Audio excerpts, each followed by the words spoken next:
essa casa nesse momento delicado, né? Um momento diferente, na verdade, né? A gente não esperava por isso, mas a gente tem que ter certeza que tudo acontece por um motivo e o motivo sempre é bom. Então é uma alegria a gente poder retornar, ter contato com os amigos novamente. E nos propomos, meus amigos, a falar de um tema que sempre me chamou a atenção há muito tempo, que é a cura do servo do centurião de Cafarnaum. Esse tema sempre me chamou a atenção desde a infância. Eu que venho de família de origem católica, agradeço muito a ela porque ela me deu as bases da doutrina, do amor a Jesus. E hoje, com a doutrina espírita, a gente complementa esses ensinamentos. E eu me lembro que quando eu era pequeno, eu sempre acompanhava meus pais à missa. E mesmo sendo criança, naquela agitação, geralmente não presta muito atenção, né? Mas tinha uma parte da cerimônia que me chamava mais a atenção. Que era uma parte que o padre falava algumas palavras e as pessoas respondiam da seguinte maneira: Senhor, eu não sou digno de entreis em minha morada, mas dizeis uma palavra e sereis salvo. Talvez muitos dos amigos já tenham ouvido essa parte, né? E era uma frase assim que me chamava muita atenção porque era de uma humildade, uma significância muito grande. Mas eu não entendia na época os sentidos daquelas palavras direito, a origem delas, o porquê que elas eram ditas. E chegou um certo momento, mais para frente, um pouco maior, assistindo um dos filmes que passam na TV sobre a vida de Jesus, geralmente passam nas épocas de Páscoa, de Natal, né, relembrando a vida do Mestre, e prestando atenção no filme, de repente, numa das conversas de Jesus, eu reconheci aquela frase, que era no episódio em que ele conversava com um centurião, um soldado romano que ia pedir a Jesus a cura de um servo. Aí eu reconheci aquela frase. E daí, reconhecendo de onde vinha a frase, a gente conseguiu achar ela lá nos Evangelhos. Então, para a gente falar desse episódio, a gente tentar analisar um pouquinho ele, é interessante a gente ler. Eu não vou nem contar a história, senão talvez eu perca algum detalhe. Ele é um trecho curtinho, que ele está em algumas partes do Evangelho, está lá em Mateus, está em Lucas, está em João, mas ele está mais completo, sim, vamos dizer, de mais fácil entendimento, lá no Evangelho de Mateus, no capítulo 8, versículo 5 até o 13. Eu estou usando aqui o Novo Testamento do Haroldo, já fica a indicação, que é uma belíssima obra. Então diz assim o trecho: Entrando em Cafarnaum, aproximou-se dele um centurião, suplicando-lhe, e dizendo: Senhor, o meu servo está deitado em casa, paralítico, terrivelmente afligido por dores. Diz-lhe Jesus: Eu indo o curarei. Respondendo, disse o centurião: Senhor, eu não sou digno de que entres sob meu teto, mas somente te expresses por uma palavra, e o meu servo será curado. Pois também eu sou homem sob autoridade, tendo abaixo de mim soldados, e digo a este: vai, e ele vai, e a outro: vem, e ele vem, e ao meu servo: faze isso, e ele faz. Ouvindo isso, maravilhou-se Jesus, e disse aos que o seguiam: Amém vos digo, com ninguém em Israel encontrei tamanha fé, e eu vos digo que muitos virão do Oriente e do Ocidente, e se reclinarão à mesa com Abraão, Isaque e Jacó no reino dos céus. Os filhos do reino, porém, serão expelidos para a treva exterior. Ali haverá o pranto e o ranger de dentes. Jesus disse ao centurião: Vai, como creste, seja feito a ti. E o seu servo foi curado naquela hora. Então, meus amigos, para a gente falar dessa passagem, ela tem muita significância. Não propriamente na cura do servo, porque Jesus efetuou diversas curas de corpos, né, físicas na sua passagem terrena. Mas muito mais ele curou corações, curou almas. Mas o interessante aqui não é nem o fato do servo ter curado, mas essa conversa entre os dois. Porque se nós formos pegar, quem era o centurião? O centurião era um soldado romano. O centurião geralmente ele tinha sob o comando deles, ele era um oficial, ele tinha sob o comando deles 100 homens em média. Daí o nome centurião. E geralmente os romanos por si só já se achavam um povo superior. Porque eles já estavam acostumados, já era da sua cultura, a dominação de outros povos, de outros lugares. Eles achavam que eles eram um povo dominante, um povo superior aos outros. E a postura desse centurião em especial, ela não condiz com o que a gente imagina que os romanos, a maneira que os romanos se comportariam naquela época. Vejamos, ele chega para Jesus de uma maneira totalmente humilde, suplicando a ajuda de Jesus. É difícil a gente ver na história, até nos evangelhos, na história bíblica, um romano se submeter, pedir-se, vamos dizer assim, ir falar até num tom de súplica com um judeu, porque eram considerados por eles pessoas menores, a quem eles não deviam nada, ou de quem eles não poderiam talvez extrair nada. E a gente começando a analisar essa história, a gente pode tirar várias lições. Nós separamos para a noite de hoje, em especial 3 que mais nos chamaram a atenção, mas cada um vai tirar várias reflexões, vários ensinamentos que vão levar para si. O primeiro que a gente pode destacar, com aquela atitude do centurião: amar a todos sem fazer distinção. Sabe aquela frase que a gente sempre ouve, amar a todos, fazer o bem sem olhar a quem? Esse é o primeiro ensinamento que talvez o centurião nos dê ali. Porque, como nós falamos, ele era um soldado romano, que vinha carregado dos seus status sociais, do império, enfim. E ele vem pedir ajuda a Jesus para curar um servo. Imaginemos, naquela época, os servos eram como objetos. Eram comercializados nas feiras. Havia leilões. E eles eram simplesmente objetos na casa dos romanos. E a gente vê o tamanho já, a gente começa a perceber o tamanho do coração desse centurião, quando ele diz que o servo é como se fosse um filho para ele. Opa, então ele tratava o servo de maneira diferente. Ele tinha consideração por aquele filho para ele, aquele servo era um filho para ele. Tanto é que ele se moveu, né, para ir lá buscar ajuda para ele, porque ele não aguentava ver a dor daquele filho. Aquele que ele tinha por filho. Então, amar a todos sem fazer distinção. A próprio Livro dos Espíritos, na questão 643, Kardec pergunta à espiritualidade se haverá alguém na Terra que não pode fazer o bem, que está impedido de fazer alguma coisa boa a outro. E a espiritualidade responde até de maneira bem simples: não há quem não possa fazer o bem. Basta quem esteja em relações, convivência com outros homens, para que tenha ocasião de fazer o bem. Em outra questão, mais adiante também no Livro dos Espíritos, é tratado sobre aquela beneficência exclusiva. Quando a gente faz apenas as coisas boas, ou se propõe a fazer as coisas boas apenas aquele grupo de conhecidos, ou aquele grupo que a gente queira favorecer. Sabe aquela coisa que se for meu amigo eu ajudo, se for um desconhecido eu deixo de lado? E Kardec pergunta sobre isso. Se existe essa questão da beneficência exclusiva, se a gente deve fazer apenas o bem a quem a gente conhece, a quem a gente prefere favorecer.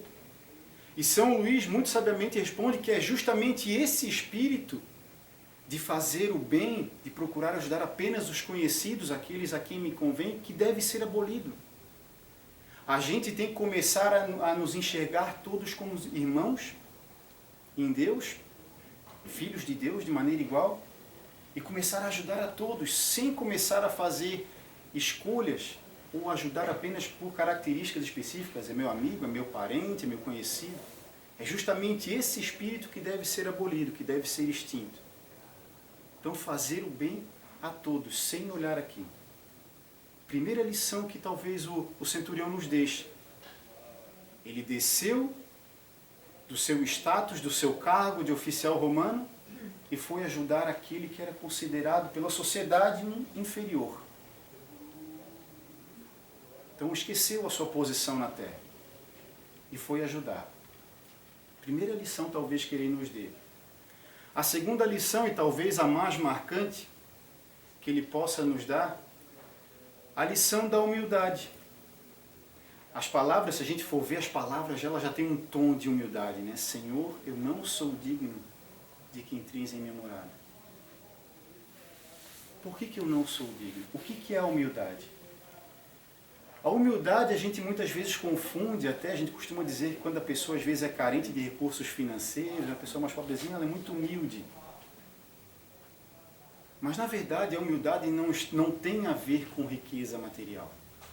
Ela tem a ver muito com a riqueza moral. A riqueza moral nos traz uma consciência de quem nós somos. A humildade está em a gente reconhecer-se pequenos e imperfeitos ainda. Reconhecer que nenhum de nós é melhor que qualquer outro. Todos nós estamos recheados de defeitos. E temos muitas qualidades também.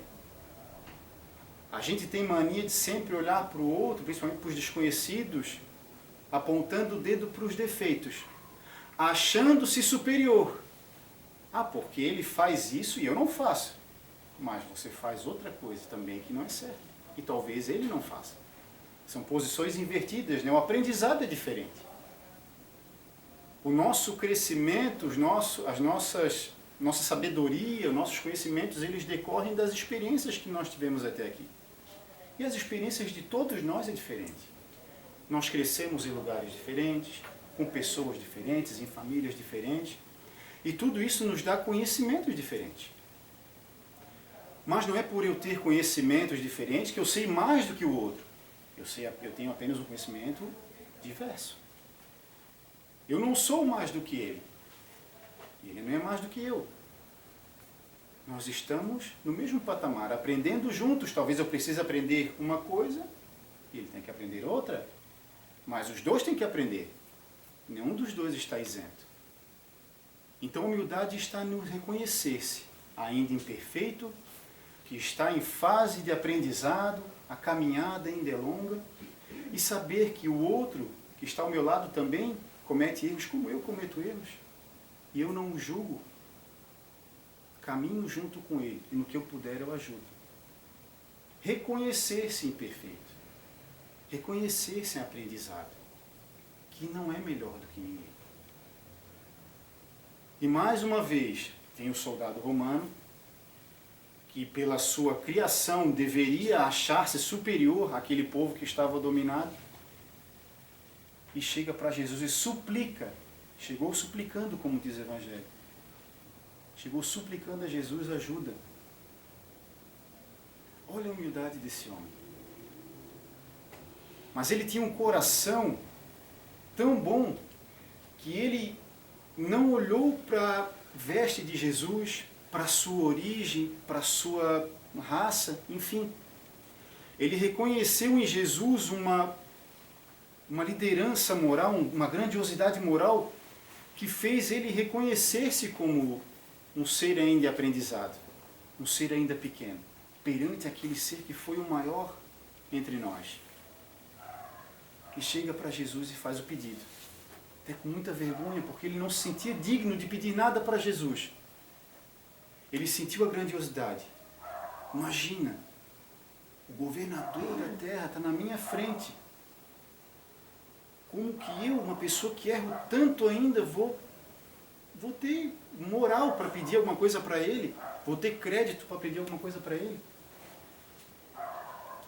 Para a gente imaginar mais ou menos como o centurião se sentiu, a gente pode fantasiar uma história como se fosse no dia de hoje. Imaginemos que a gente está na nossa casa, com a nossa família, e de repente a gente começa a ouvir um barulho, um burburinho na rua, e vai olhar o que é. Imagina que Jesus está passando na tua rua. como se fosse antigamente, só que fosse hoje. Muito provavelmente, o nosso impulso seria de abrir o portão, sair correndo e ir lá falar com ele. Imagina, Jesus está passando aqui na minha rua, se eu vou perder essa oportunidade.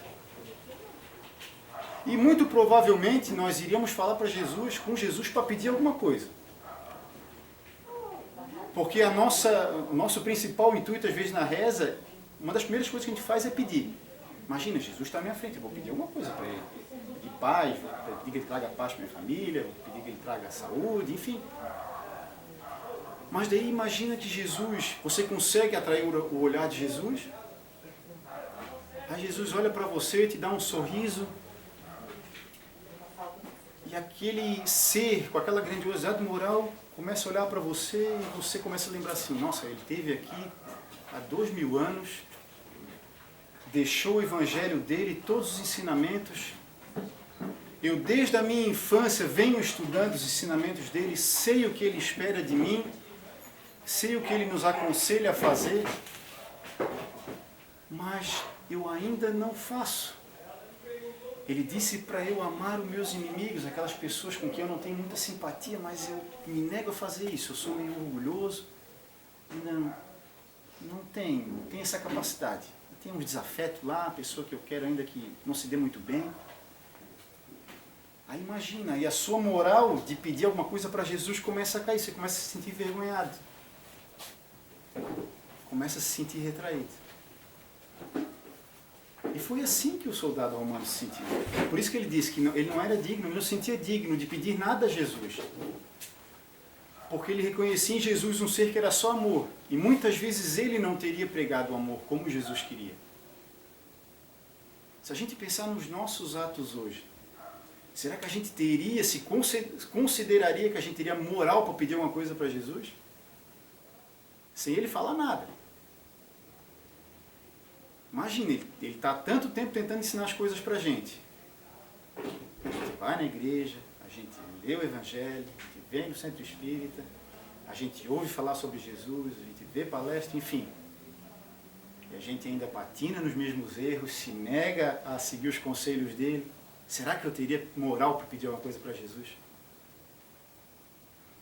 E foi assim que o centurião se sentiu. Ele viu aquele ser que era uma autoridade moral inenarrável. Mas mesmo assim, ele tirou dele essa força, porque não era por ele, era pelo servo. Se fosse por ele, talvez ele não teria essa força. Ele teria, eu não mereço essa dádiva. Eu não mereço isso. Quem é pai, quem é mãe aqui, talvez reconheça essa força que tira, né?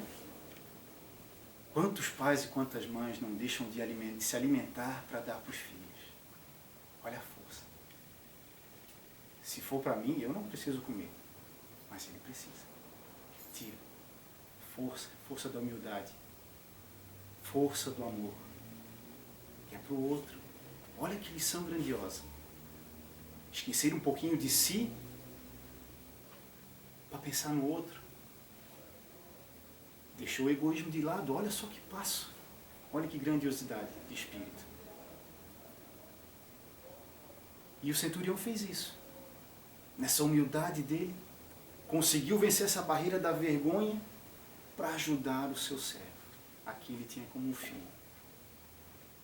Então a lição da humildade. Mais uma vez que ele nos deixa. A terceira lição que ele pode nos deixar é a grande demonstração de fé. Grande demonstração de fé. O que a gente entende por fé, será? Talvez a definição de fé seja uma das mais difíceis que a gente consiga fazer junto com o amor. Porque muitas vezes a gente acha que a fé é acreditar, a gente acha que a fé é ter certeza de algo. Mas o que será que é a fé? Porque o centurião foi até Jesus com uma certeza de que Jesus poderia ajudá-lo. Ele foi com uma fé. Por aquela fé absoluta. E para a gente definir fé é um pouco complicado, porque é meio que do íntimo de cada um. é como um amor, é difícil a gente dar uma definição, cravar alguma coisa e dizer não é isso ou não é. Mas a gente usa uma definição que Haroldo deu numa das suas palestras, que ele faz uma analogia bem interessante. Ele diz que fé é entrega. Ter fé é entregar a sua vida. E ele usa uma comparação bem interessante. Ele faz a primeira que é assim. Quando a gente viaja, quando você vai viajar de avião, por exemplo. Aí você vai lá e vai procurar a empresa aérea. Você vai na internet, procura lá, vê o dia que de repente você vai viajar com a sua família e tal. Aí você começa a pensar, poxa, mas essa companhia aqui, essa empresa aqui, ela é uma empresa séria, ela mantém a manutenção das aeronaves em dia, ela tem um pessoal treinado, ela trabalha de uma forma interessante que acha que vai garantir a segurança. Até aí você está acreditando que a sua viagem vai ser interessante. Você está se precavendo, fazendo toda a sua parte para procurar as coisas que influenciem, que façam você acreditar que a viagem vai ser boa. Aí você vai no dia, se prepara e chega até no aeroporto, sobe no avião e o avião decola. A hora que ele tira as rodas do chão, que ele está no ar, aí é a fé. Porque você entregou a sua vida na mão do piloto. A partir daí você não pode fazer mais nada. Até embarcar no avião, você pode. Você arruma a sua mala do jeito que você quer, você marca o horário que você pode. Né? O avião saiu do solo, acabou. Está na mão do piloto. E na mão de Deus, né? Ele sempre faz a prece, né? Faz a oração lá quando o avião decola. Mas é uma entrega. E muito provavelmente, se ele tiver essa fé, essa confiança no piloto, na aeronave, na empresa, ele não vai nem se preocupar. Ele já está pensando lá quando ele chegar, já nas férias dele, no hotel que ele vai ficar. Porque ele tem uma certeza, ele entregou a sua vida e tem certeza que ele vai chegar no destino dele. É a entrega. Entregou. Quando saiu do controle dele, ele entregou. E se ele entregou é porque ele tem fé. Porque ele sabe que vai dar certo. Outra situação que ele dá o exemplo. Vamos dizer que você precisa fazer uma cirurgia. Descobri que eu estou com um problema no estômago aqui, não é nada muito urgente, mas eu tenho que já me programar para fazer. Até o final do ano, vamos dizer, eu tenho que fazer a cirurgia. Para tirar alguma coisa, enfim. Aí você vai lá, procura um médico de confiança, procura um médico renomado, que você acha que vai fazer um bom serviço, que ele já tem uma experiência interessante. Vai fazendo a sua parte, vai se precavendo, fazendo toda a sua parte para tentar garantir o resultado. Você vai, faz a consulta, conversa com o médico. Aí no momento que chega até aí, está na sua mão. Você está fazendo a sua parte para tentar garantir o resultado. Mas a partir do momento que o anestesista foi lá, deu a picadinha lá e a pessoa apagou, acabou. Não tem mais o que fazer. É esperar acordar. Está na mão do médico. Entregou a vida ao médico. E já está pensando lá na frente na recuperação. Entregou. É uma certeza tão grande que entrega. Isso é a fé. E mais do que isso, não é só entregar e ter a certeza que o resultado vai ser o resultado bom. É aí que a gente talvez se perca um pouquinho. Porque é assim, eu fiz a minha cirurgia, mas talvez eu tenha ficado com uma sequela um pouco grave. Foi o resultado que talvez eu queria? Não foi. Eu queria ficar sem sequela nenhuma. Mas a fé envolve acreditar que aquela sequela ali é para o meu aprendizado, ela é para o meu bem. É aí que talvez a gente se perca.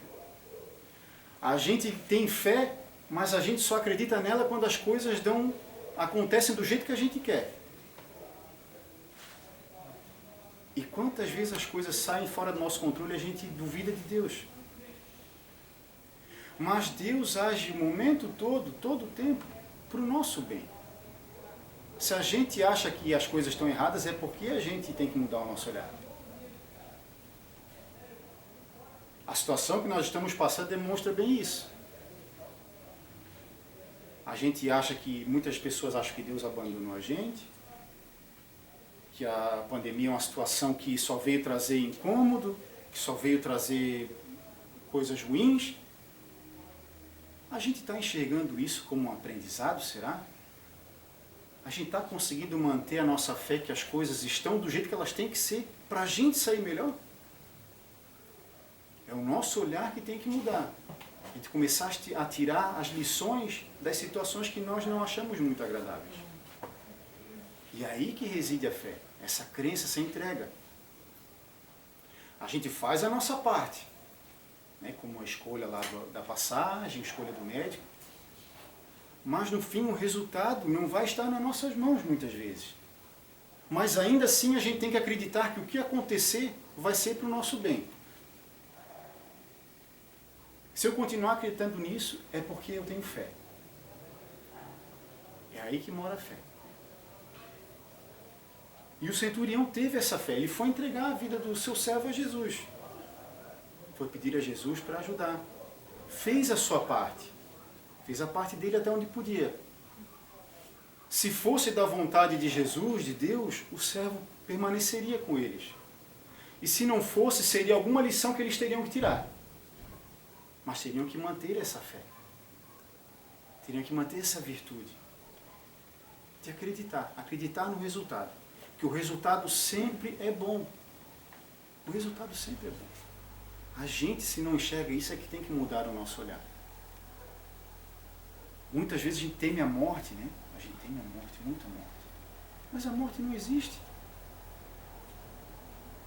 E a gente dificilmente consegue entender isso. Ah, mas eu sofro tanto nessa vida.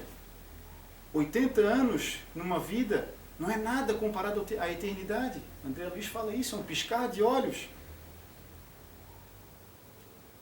Essa coisa da gente ver tudo como dificuldade também decorre da nossa impaciência, da nossa falta de fé, de crença, dos nossos defeitos. Não é porque Deus não está trabalhando, está fazendo as coisas. É porque eu tenho que mudar o meu olhar. Acreditar realmente que Ele está trabalhando. Então, meus amigos, a lição que nós queríamos trazer nessa noite e resumidamente, nessa conversa que Jesus teve com o centurião, nas lições que a gente pôde tirar de fazer o bem a quem a gente puder, quem tiver no nosso alcance. E a gente tem sempre alguém ao nosso alcance que a gente pode ajudar. Sem ficar fazendo julgamentos, como a gente tem um costume muito feio, né? De julgar, ficar, eu não vou ajudar aqui porque... não vou ajudar lá porque, enfim, começar a inventar desculpas. Sempre tem alguém ao nosso redor que precisa de um abraço. Nós muitas vezes precisamos do abraço e a gente às vezes fica triste porque ninguém percebe. Então que a gente possa abrir esse nosso olhar, o nosso coração para começar a enxergar as pessoas ao nosso redor. Ter a humildade de se reconhecer ainda imperfeitos. Ter a humildade de reconhecer que nós precisamos ainda aprimorar a gente, a nossa moral, buscar crescer como seres humanos moralmente, tirar de nós muitas vezes a prepotência que às vezes surge na gente, achando que não precisa aprender nada, que a gente é superior aos outros. Não há ninguém tão pequeno que não possa ensinar alguém e nem tão grande que não tenha que aprender algo. Lição da humildade. Os maiores na terra serão os menores no céu, muitas vezes.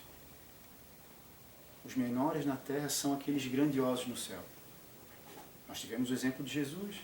O maior ser que pisou na terra se fez o menor entre os homens, para mostrar aonde reside a verdadeira realeza. Foram os apóstolos que lavaram o pé de Jesus? Não. Ele, o ser moralmente perfeito, pisou na terra, ajoelhou-se e lavou os pés dos seus discípulos. Muitas vezes a gente tem vergonha de fazer alguma coisa para alguém dentro de casa, porque se acha superior. Aonde está a humildade? Aonde está a verdadeira grandeza, a verdadeira riqueza? E ter sempre essa noção de fé. Entregar, fazer a sua parte, mas ter a certeza que Deus também está trabalhando com você. E se as coisas não saírem do jeito que você espera, que a gente espera, é porque era para ser daquele jeito. E daquele jeito ali é que vai ser bom para você. É daquele jeito que tinha que acontecer e é daquele jeito que a gente vai tirar a lição que a gente precisa. Então as lições do amor, da humildade e da fé. Talvez tenham muitas outras, com certeza tem outras tantas lições nessa conversa entre Jesus e o centurião. Mas que a gente consegue resumidamente conversar sobre essa hoje. E a gente sempre faz um lembrete. Que o centurião, ele foi procurar Jesus querendo apenas uma palavra. Ele disse para Jesus que ele queria apenas uma palavrinha. Numa época, gente, em que não tinha ninguém conversava sobre amor, ninguém conseguia conversar sobre os outros, sobre sentimentos, com os outros sobre sentimentos. Era uma época em que as pessoas eram fechadas sobre isso. As pessoas buscavam, tinham outras buscas, outros interesses. O centurião foi querendo uma palavrinha só de Jesus. E hoje nós temos acesso a tantas obras. Hoje nós temos acesso à internet, livros e mais livros, a conversa com amigos, a casas religiosas. E muitas vezes a gente se esquiva dessa procura. Então que a gente também possa procurar essa palavra. Que a gente possa fazer como o centurião e ir procurar Jesus. Para que a gente possa realmente começar a nossa cura. Que a verdadeira cura não é a do corpo. A verdadeira cura é a da alma. Às vezes o corpo adoece para que a alma possa sarar. Quantas vezes as pessoas que vivem numa correria desenfreada, uma loucura, ficam doentes e numa cama de hospital não podem mais fazer nada. Tem que aprender a ter paciência, tem que aprender a olhar para as outras coisas, pensar realmente na vida. Às vezes é nessa situação que a lição vai se mostrar. Porque se continuasse naquela correria, passar uma vida inteira sem se olhar, sem se observar. E aquela situação é que vai fazer ele forçadamente se olhar. O corpo adoeceu, mas a alma sarou. A alma está começando o processo de cura. Então, meus amigos, que a gente possa vencer essas barreiras do orgulho, como vencer o centurião, e ir procurar a Jesus. Reconhecer que ainda temos muito a aprender e ir direto na fonte. Ele que é o nosso professor, o nosso mestre por excelência. Se a gente quer se curar a alma, é nele que a gente tem que se basear, se espelhar. Para então nós conseguimos nos curar, como o servo do centurião conseguiu. Então, meus amigos, a gente agradece os olhares de toda a paciência, né? É muito bom a gente poder ver os amigos e até uma próxima. Muito boa noite e uma boa semana a todos.